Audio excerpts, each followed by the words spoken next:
Okay, I'm here with Sam from Island Fishing Tackle. We're going to be talking about the reason to choose a custom rod over factory rods. So, Sam, you want to give us a couple examples of what we're looking at here? Yeah, so when we talk about rods and what rod you're going to choose for your trip, you know, there's tons of good rods, factory rods to choose from. But there are some times where maybe the reel seat position, the foregrip length, the type of guides that you have on there can be a little bit better.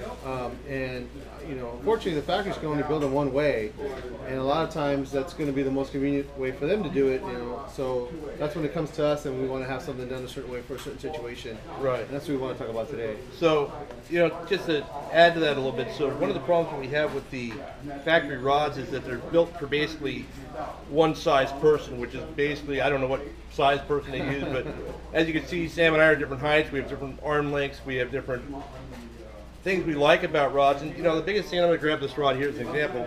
Handle length is a big thing for me. I have this rod's funny, this is actually a little bit longer handle than I like, even though this is one of your rods, I assume, right?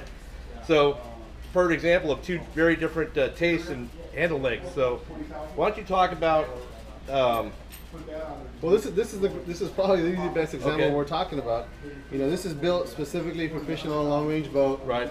We're fishing 60 to 80 pound tests for big fish, and so I want this to be able to be something that I can put under my arm, and at different parts of the boat, whether I'm at the bow or the stern, have the rod on the rail, and yet still me be able to stand back far enough at different parts of the boat and still have it be under my arm for putting maximum pressure on the fish. And when fishing with the rail like that, even with these bigger bluefin or anything like that, that's really a situation of how you like to fight these fish as well.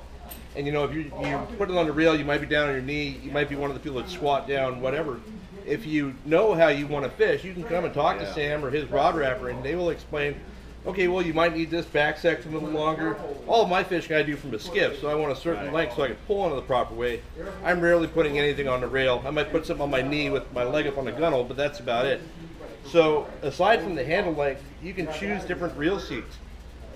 You may use smaller reels than others, and you may not want such a big seat, or you may use bigger reels on a smaller rod, which you can change the diameter of the reel seat to better fit a specific reel or your hand or anything along those lines. Again, you can change the foregrips. You could do like one that's for the rail that. Yeah, actually, I should have brought one of those up. I'll bring it up here, show it in a little bit, but. There's also cold shrink that we can put on top of these and build it up from the beginning so that it'll take all the punishment that you're going to put out on the rail on a big fish. And sometimes this is just fine, and if you can keep it under control and keep it in the corner and not slide around too much, you're going to be okay. But as we all know with big fish, it just doesn't always happen that way, you know. Thing goes under the boat and you can't lift the rod up off the rail. You just got to slide down the rail and that's going to chew this up. So it's important to have something to protect that. Right. So, and that's, you know, if you're not fishing that way, you don't necessarily need that. But if you're building rods specifically for the way you fish or the species you're targeting, you can adjust the rod to fit, you know, the different handle length, the different reel seat size. Now, coming to guides, you know, there's a million different guides on the market. And my biggest thing with guides is most of the rods that I grab, and I can see with you, the rings of the guides are smaller than I'd like because I fish a leader with a spectra to mono or fluorocarbon leader with a knot, and a lot of times they'll get hung up when casting on some of these smaller guides if you have a short leader like I fish. Now, do you have any preference as to guide styles or why you choose the guides you do? So yeah, it's basically that's exactly what you're talking about. I do a lot of inline hollow splices, right? So I don't have those knots going through the guides, and I have a longer leader. You know, the rule of thumb before was having your knot be outside of your rod, right, so that you don't have to worry about that knot. So that knot is a thing now, and as we all know, if you've seen enough of these reports, is a longer leader is getting bit right now. You know, before, last year, 2 years ago, 3 years ago, we were going 3-4 feet.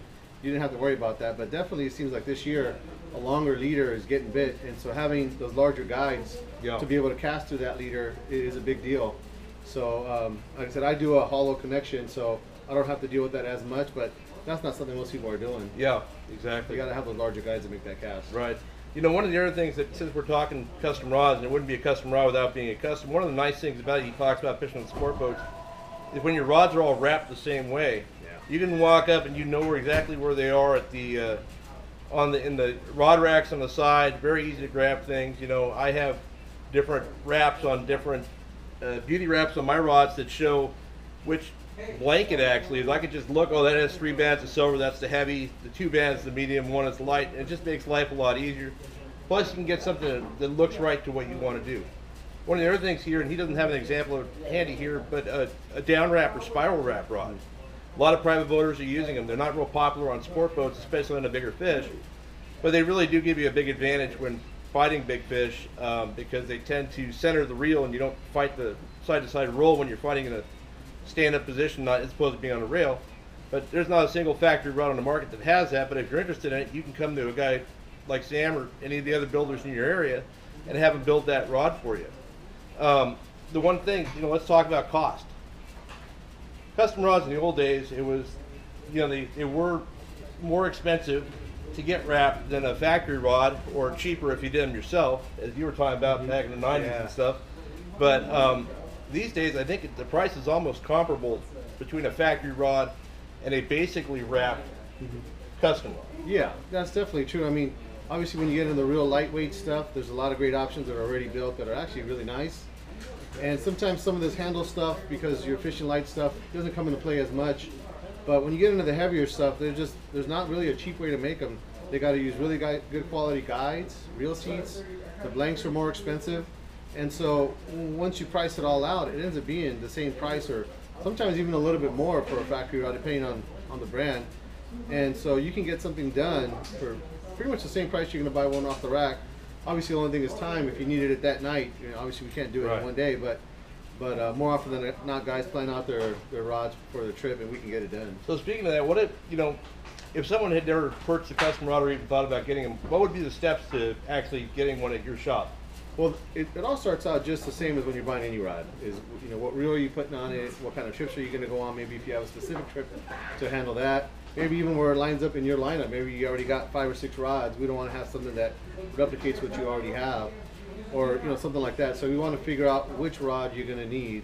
After that, we do start from the bottom to the top. We'll figure out the rear grip length, how we were talking, and we'll have a conversation about how the rod's going to be used.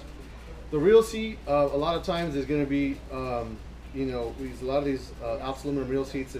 They look really nice, and cosmetically they're probably one of the best looking ones. So that's mainly what we go with. Although we still use a lot of the graphite seats out there just to keep a rod light when you're in that like 40-pound or less rods. And then the foregrip length too, we'll go right up to that. And then if it's going to be a rail rod, we'll change a different kind of grip as well. Once we go past that, we start looking at the guide types and the sizes. Have the same conversation about what we're going to be doing with the rod. And then you would think this would be the first thing, but it's almost the last thing we go over is what colors are you going to go with, A lot of times guys will just bring in a rod that they've had, or maybe they have 4 or 5 rods that they've had done before. We'll match that.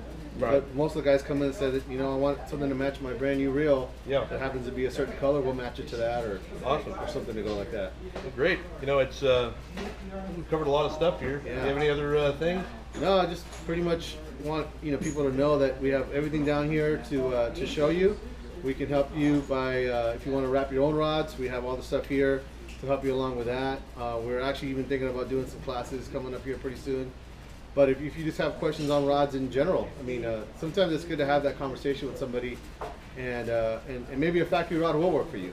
So we can have that conversation, and we might come to the conclusion that that's what you need to do. But it's really about coming in and figuring out what you're going to be doing and what reels you're going to be doing, and we'll help you out with that. Right.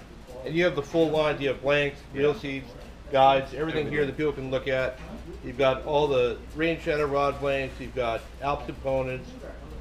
You've got all the different thread types and coatings, and the handle stuff. I could go on and on about all the stuff. I'm actually here stocking up on some thread today for my rod wrapping. But I want to thank you for helping me out here. Yeah, no problem. That's it. All righty.